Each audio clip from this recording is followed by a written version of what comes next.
Another Penguins prospect signed his ELC on Tuesday, and while it's very exciting, Pat and I definitely have some questions.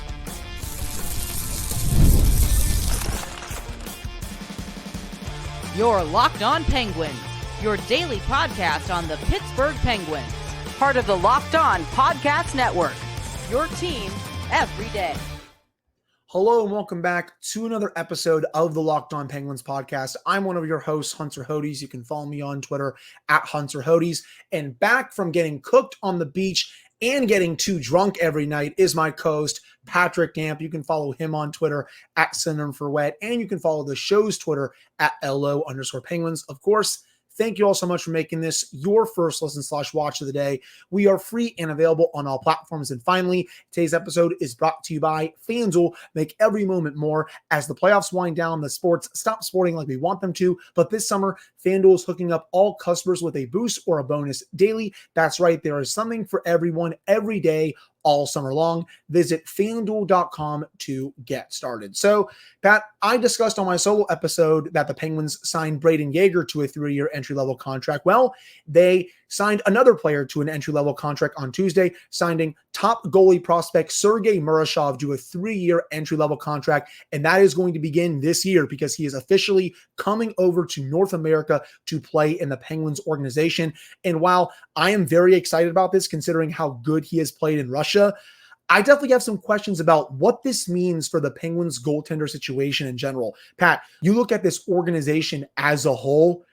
Oh boy. I mean, look at the depth you have at the NHL level. Tristan Jarry and Alex Nedeljkovic. In Wilkes-Barre, you have Joel Blomqvist. You have Philip Larson, Taylor Gauthier. And now in Wheeling, you have Sergei Murashov, who I think is at least going to be playing in a platoon type role for Wheeling. But what does this mean overall for the Penguins goaltender situation? And is something going to have to give at training camp in September? Yeah, damn shame that you can only play one goalie at once, because it'd be cool if they could go 4 skaters and 2 goalies, and maybe they would just absolutely dominate with all this goaltending depth. So, but you're right. This raises a ton of questions because, like you just said, you just rattled off a bunch of guys who can be. You have 2 guys at the NHL level who, let's just, because it's July 30th as we record this, could theoretically be starters at the NHL level. I know we've got our questions about Tristan Jarry. We've got our questions about Alex Nedeljkovic. I get it. It's July 30th. And then you rattle off 3 names that could theoretically start in the American Hockey League. And while you also now have Murashov, who is likely, just by pure numbers game, probably going to start in Wheeling, I look at it this way, right? And I think I brought this up on a prior episode when we talked about, it might have been a mailbag episode when we got a question about Murashov. The thing I said was, the good news for these guys for this logjam is when you play at the AHL and ECHL level, it is extraordinarily rare that you have the kind of starter that you have in the NHL where they play 50 to 60 games, because a lot of your games are condensed into weekends. Especially in the ECHL, there are 3-game weekends. You will play Friday, Saturday, Sunday. So you can't have, let's go with calling it a bona fide number 1, because if you're going to play 3 games in 3 days, you're going to be burned out by the time the calendar hits January. So the good news for these guys is being in a platoon role in the American Hockey League or the ECHL means they're going to get a ton of playing time, but they're not going to burn out. So at the very least, we're going to get a chance to see, outside of Joel Blomqvist, who I think has more than proven himself after what he did last year, what the rest of these guys can do. Right, I hear you on that, but I still wonder, is Philip Larson really coming over from Sweden to play in Wheeling for a full season? I don't know, considering how good he was over there this past year. Also, when it comes to Taylor Gauthier, he has nothing left to prove in Wheeling. He's the ECHL goaltender of the year, especially, again, his numbers were fantastic throughout this past season. What does he have left to do down there? Absolutely nothing. So you have to put him in Wilkes-Barre no matter what. But if that means Larson's down in Wheeling, he's probably overqualified for that. So there still could be a move that is made here at some point. Maybe one of these goalies gets shipped out for some immediate help for, I don't know, a winger for Sidney Crosby or something like that. I'm just spitballing here, people, but it just feels like something is going to have to happen during camp, because I'm not sure you're going to be able to take all of these guys heading into the 2024-2025 season. I mean, technically you could have a wheeling tandem of Murashov and Larson if you want, which would be really good, by the way. I mean, that tandem I think would be fantastic. You could also do Gauthier with Blomqvist and Wilkes-Barre, and then Jari and Nedeljkovic at NHL level. But I'm just not sure the Penguins want to go down that road, because you're making at least one, if not two goalies upset there that really want playing time. I mean, the only thing that is coming to mind for me right now is the scene in The Dark Knight where the Joker pops out of the trash bag and cracks the pool cue in half and goes, "Our operation is rapidly expanding and we've only got 3 spots, so make it fast." So I do think outside of a move being made for these guys, you're going to have a competitive camp. Yes, we know that Jari and Nedeljkovic, barring some kind of catastrophe, will be the NHL goaltenders come October. But who knows if one of these guys starts knocking at the door in one way or another. Let's not roll out moving Jari or Nedeljkovic. Now, I think that's going to be a lot harder to do simply because we're getting closer to the start of the year. The draft is behind us. Free agency is a month behind us. So teams are in much more of a bind. I do think Jari comes to mind as the one that could get moved, but as you're saying, Pat, I just don't know what type of market is out there for him right now, considering how basically all the teams I feel like have made their main moves.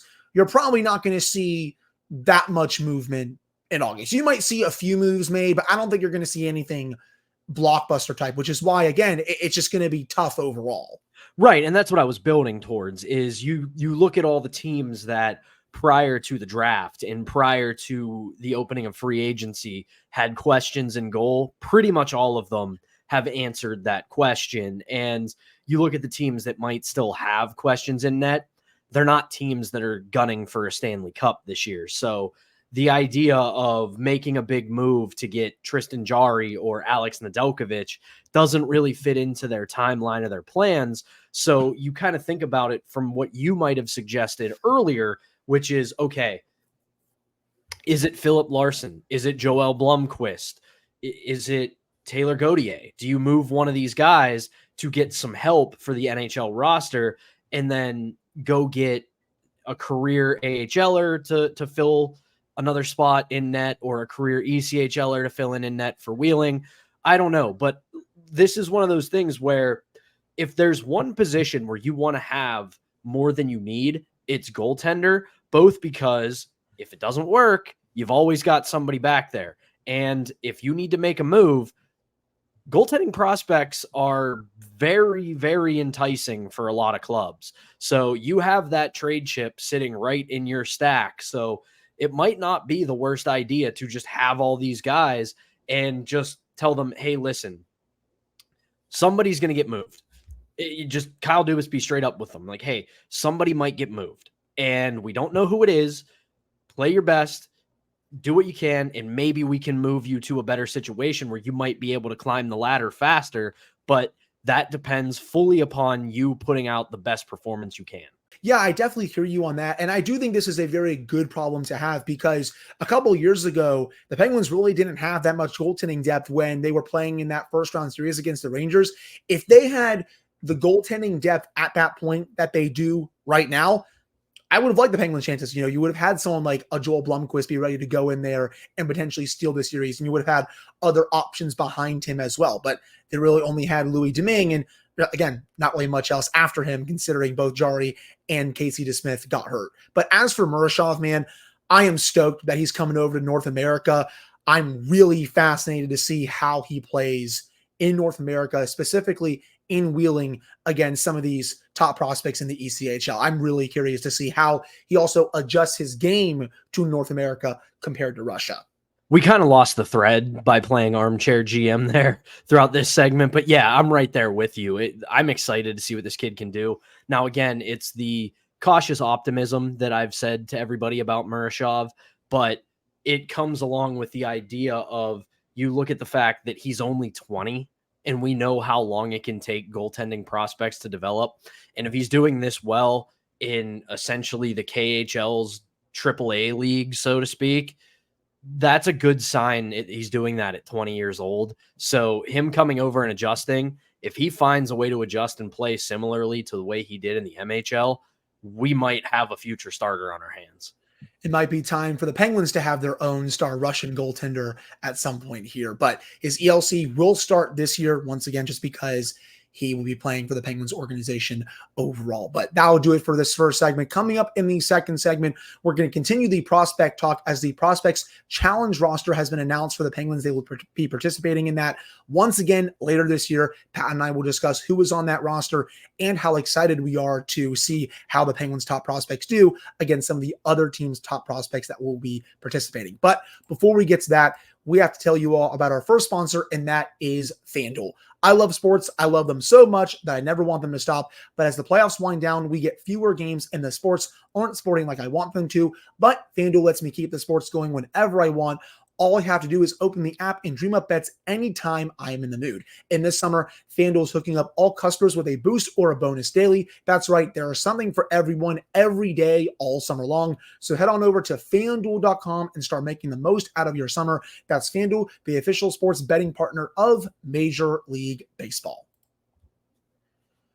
All right, we're back here on this episode of the Locked On Penguins podcast. I'm one of your hosts, Hunter Hodes, joined by my co-host, Patrick Damp. So speaking of the Prospects Challenge, the Penguins will participate once again in the 2024 Prospects Challenge in Buffalo. It'll be from September 13th through the 16th of this year. So if you want to go up from Pittsburgh or wherever you're at along the East Coast, or if you're in the West Coast, different country, well, you can book your trip to Buffalo and stay there from September 13th through the 16th. It's a pretty short drive overall from Pittsburgh.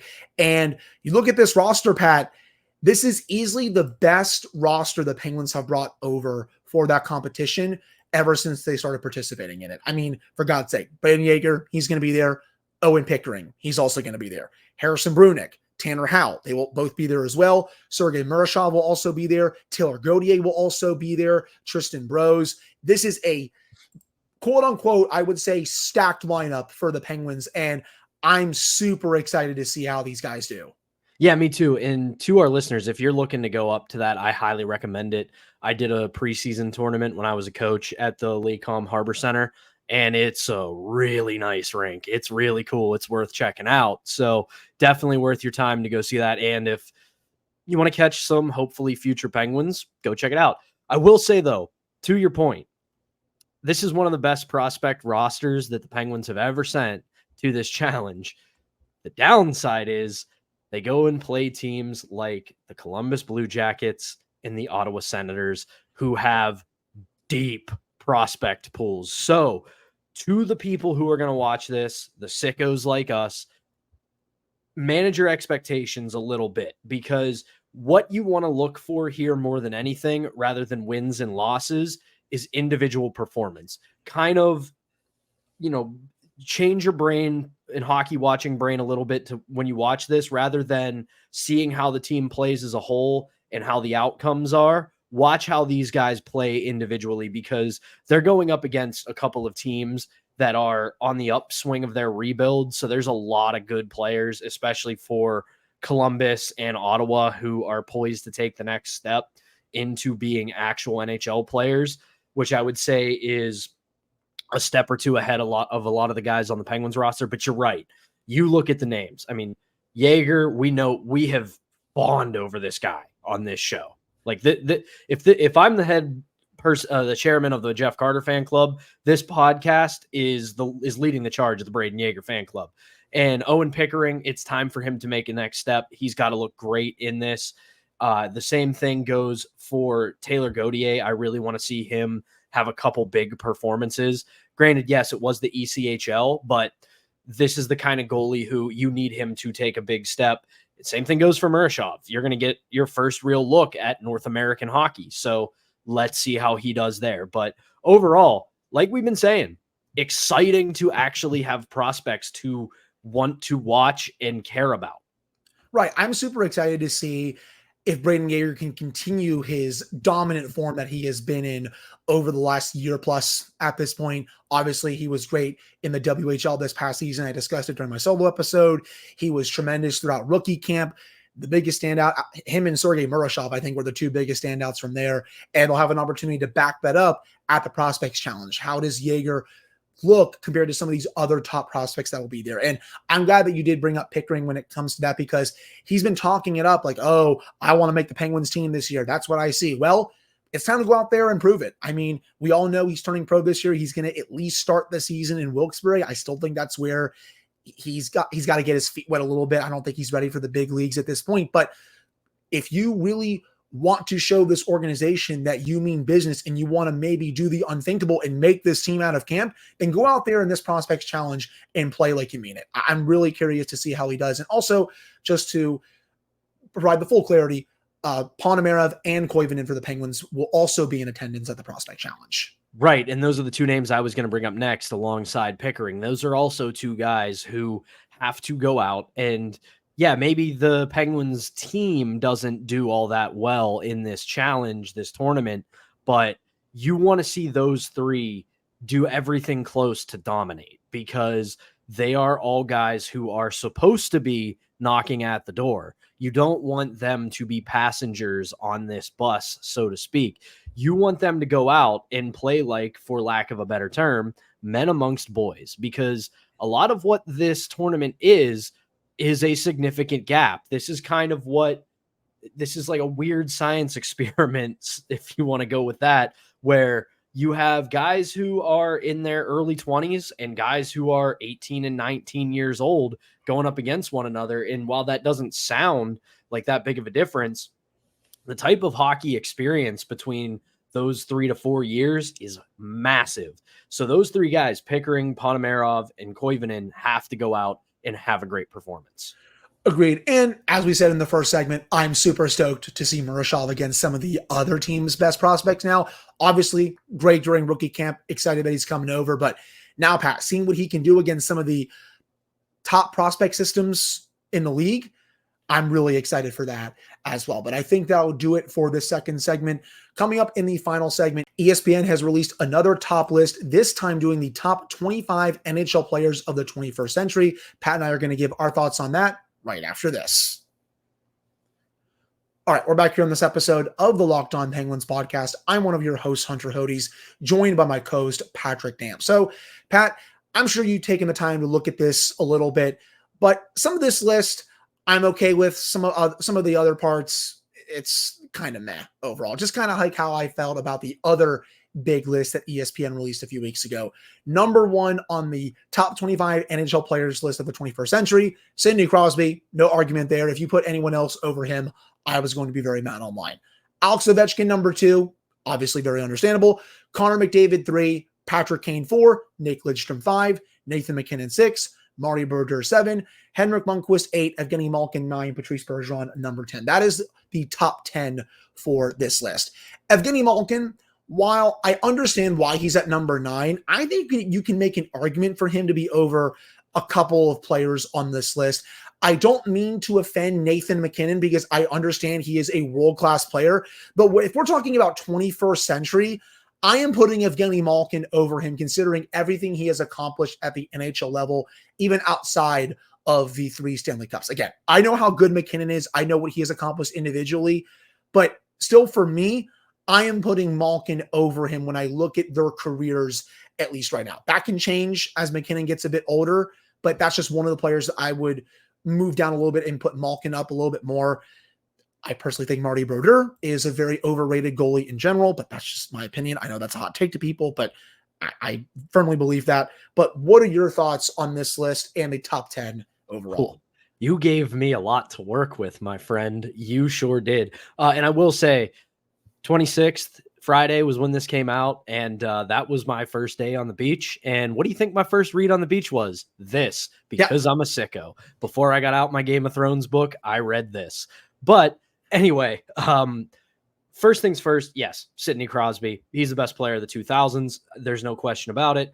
If you have anybody else, argue with the wall. because he came in and essentially saved the league. Same thing goes for Alex Ovechkin at 2. Connor McDavid at 3. Listen, he is going to go down as one of the greatest players to ever play this sport. Like, no one will convince me otherwise, unless he somehow gets hurt or just decides to retire, Andrew Luck style. He's going to be one of the greatest players to ever play. The fact that Nicholas Lidstrom is 5 is insane to me. He should be 3rd. That should be number 3. He is the greatest defenseman I've ever watched live. I know, obviously, I'm only 26. I know we have some older people listening to this, but Nick Lidstrom, to me, is still the greatest defenseman I've ever watched, at least live on television. Yeah, and you add in the fact that he essentially had the Norris Trophy locked down for his entire career. It was the same way Patrice Bergeron had the Selke locked down for his entire career. It was all just a race for second place. And I'll push back on the Marty Brodeur thing for a little bit here. I get where you're coming from. I really do, because at the turn of the century, when we came into the 2000s, the New Jersey Devils and Marty Brodeur broke hockey because of the neutral zone trap and all that dumb stuff. And he was a huge beneficiary of that because he wasn't facing a lot of shots every night. But then the league basically has their lockout, changes their rules. You take the red line out, and you can't really run a neutral zone trap anymore because you no longer have a red line save for icing. And he's still one of the best goalies in the league. So it's one of those, and this is a very, very, very, very, very, very, very loose comparison. It reminds me a lot of a guy like Brooks Orpik. If you remember Brooks Orpik pre-lockout, he was the prototypical pre-lockout defenseman. Big, couldn't really skate. He would hit you, he would hook you, he would impede you. Lockout comes, completely changes his game, gets more into fitness, becomes slimmer, learns how to become a better skater, becomes a more versatile defenseman, and plays for another 15 years. Brodeur, same kind of deal. He went from being one of the best goalies when it was all defense to being one of the best goalies when it was not all defense. So I'll push back on that one. And then there was one that really had me scratching my head more than anything. And it was Jarome Iginla at 20. Now, I get that he never won the Stanley Cup.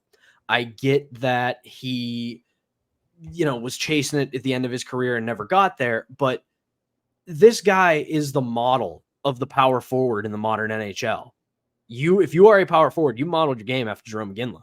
And that's the point of this list. Did you change the game? Same thing goes for Pavel Datsyuk. I mean, at 22, this guy has moves named after him. This guy broke the shootout, an addition that changed the game, and he's 22nd. So I don't know. And then my last thought on it is this. Again, holy God, are we spoiled as Penguins fans? Because how many of the guys on this list have worn a Penguins jersey at least for a little bit? So again, golden era of Penguins hockey, and damn, has it been fun.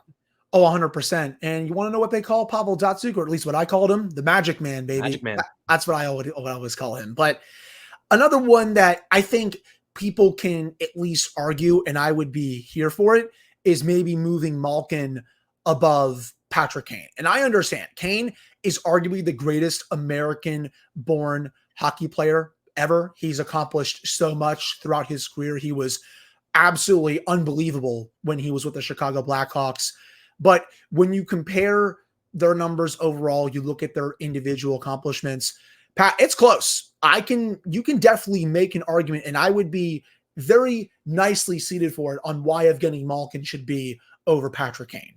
I think those two are coin flips. You can put one ahead of the other or the other ahead of the other, and it's correct. Because I think the one thing I will say, though, that Patrick Kane has going for him over Evgeny Malkin is he's one of the best players of all time from his country of origin. Yeah. Now, Evgeny Malkin, top 5, I would say. Patrick Kane, I'll go higher than that for Gino. I think it's top 3, to be honest. 3. But Patrick Kane, I mean, you can make an argument he's the best player to ever come out of the United States. Yeah. Now, that once you really dig into it, he's probably not the best, but when you have the conversation, he's in it. And I think that kind of puts Kane above Gino, but by like just a hair. Because like you said, you compare their accomplishments, there is not much daylight between them. Right. I really think you're just splitting hairs overall. You can go either way, but again, I would definitely be here for that argument when it comes to Gino. I just think, I wouldn't say he was snubbed on this list. I just think you could easily move him above at least a couple of players on this list. Oh, for sure. I think I think at the end of the day, you look at this list, I think you can put him above Henrik Lundqvist, although I do think Henrik Lundqvist would actually go ahead of Martin Brodeur just because of how good Henrik Lundqvist was and how there's at least one Rangers team that he dragged kicking and screaming to a Stanley Cup final. And listen, I love Nathan MacKinnon. Again, similar boat as Connor McDavid, going to go down as one of the greats, but he's only won one Stanley Cup and he's still got a lot of hockey ahead of him. Not as much as McDavid, but still has a lot. So then like that kind of gets you into, all right, are you going to put him in the top 5 or is he just going to be seated right outside of it? Right. No, I agree with you on that. You can really interchange some of this top 10 any way you want. But at the end of the day, it is mostly a very good top 10 overall. And I'm glad ESPN at least got, I think, for the most part, the 10 players right for that top 10 on this list. But I think that'll do it for today's episode of the Locked On Penguins podcast. Thank you all so much for taking the time to listen to / watch this episode. Pat and I will be back with another show for you all on Wednesday. And that is also Evgeny Malkin's 38th birthday. So we'll have some Gino content for you all on that day, plus a couple of other things Pittsburgh Penguins related. But until then, for Patrick Damp, I am Hunter Hodes. Thank you all so much for tuning in. We really appreciate it. We'll be back on Wednesday.